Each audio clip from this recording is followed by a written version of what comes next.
So what does real proof actually look like? Today, we're going to dive into this incredible ancient story from India about a really powerful king who found out that the biggest truths in life, well, they aren't just told to you, they have to be seen.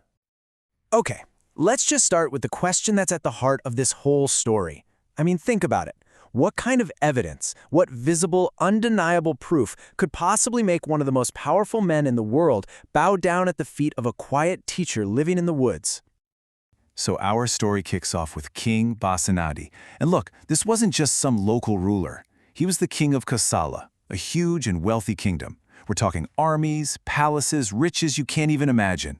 And yet, with all that worldly power, he felt this pull, this deep need to find a different kind of authority, the wisdom of the Buddha.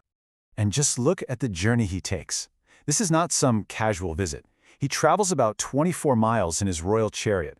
But when he gets to the park where the Buddha is staying, he doesn't just ride in like he owns the place. He stops. He actually gets down from his chariot, leaves his entire royal crew behind, and walks the rest of the way, completely alone. Every single step is him deliberately leaving his royal status behind. And as he gets closer, his humility just gets deeper. He literally hands his minister the symbols of his power, his royal sword and his turban. He walks up to the Buddha's simple hut, not like a king making a demand, but with the quiet respect of a student. He's not in a hurry. He just clears his throat and then gently knocks. So when the Buddha opens the door, the king does something absolutely astonishing. He prostrates himself, putting his head right at the Buddha's feet. He kisses his feet and then introduces himself, not with some big royal title, but just a simple fact. I am Ajātasattu, king of Kosala. He's there as a person, not just a king. The Buddha, seeing this incredible act of respect, asks the king why. Why is he doing this? And the king's answer, well, that's the core of our story today. He doesn't talk about blind faith or miracles. He talks about what he has personally seen with his own two eyes. The king's first piece of evidence is just so practical. As a ruler, he's seen all kinds of spiritual seekers. He's watched them practice for maybe 10, 20, even 40 years, but then they just give it all up and go back to a life of luxury. But the Buddhist monks? Totally different story. He sees them keep up their pure, dedicated practice for their entire lives, right up to the very end. That lifelong commitment, that's his first monument of truth.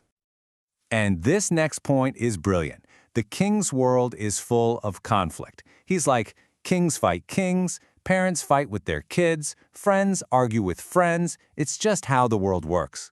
But then he looks at the Buddha's community and he sees something he's never seen before: total harmony. He says they live together like milk and water mixed, just looking at each other with real affection. It's a living, breathing example of peace. His third observation is physical. He's seen other ascetics who, because of their harsh practices, end up looking sick, emaciated, pale, just unhealthy. But the Buddhist followers? The exact opposite. They're joyful, serene. They seem to radiate health. Their minds are calm but super alert, kind of like a wild deer in the forest. You know, peaceful but aware of everything. Their inner peace is literally showing on the outside. Now, as a king, Ajātasattu knows a thing or two about discipline. And he complains that even when he's holding court, people are constantly interrupting him. He rules with laws and the threat of punishment, and even he can't get perfect order. But here, he sees hundreds of people sitting together and there's not even a cough. He's amazed that this incredible discipline happens without any threats. It just comes from genuine respect. The king has also watched the smartest people in the kingdom, brilliant debaters and scholars, show up to challenge the Buddha. They come armed with these tricky, logical questions, totally ready to prove him wrong. But then something funny happens. They actually listen to him teach. And his teaching is so clear and profound that their arguments just fall apart. They don't even bother asking their clever questions. Instead, they're so inspired they ask to become his students. And finally, the king shares his most personal piece of evidence, and maybe the most powerful one. He talks about his own attendants, guys who depend on him for their jobs, their food, everything. He remembers being on a military campaign and noticed how they slept.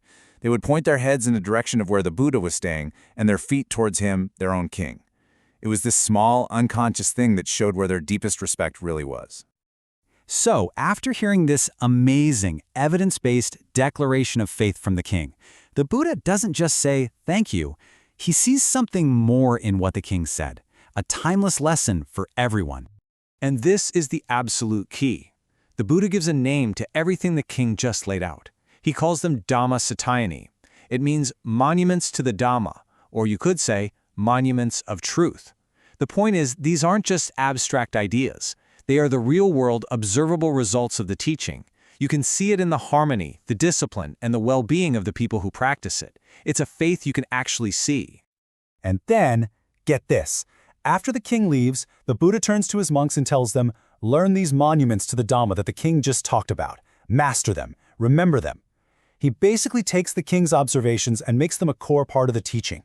He's saying that the real proof of the teaching isn't just in books, it's in how it's lived. Right here, right now, in the community. So this ancient story is really an invitation for all of us to be a little bit more like King Pasenadi, to look past what people say and search for the actual, tangible evidence of goodness, wisdom, and peace in the world around us. And that leaves us with a question, right? What monuments of truth can we observe in our own lives?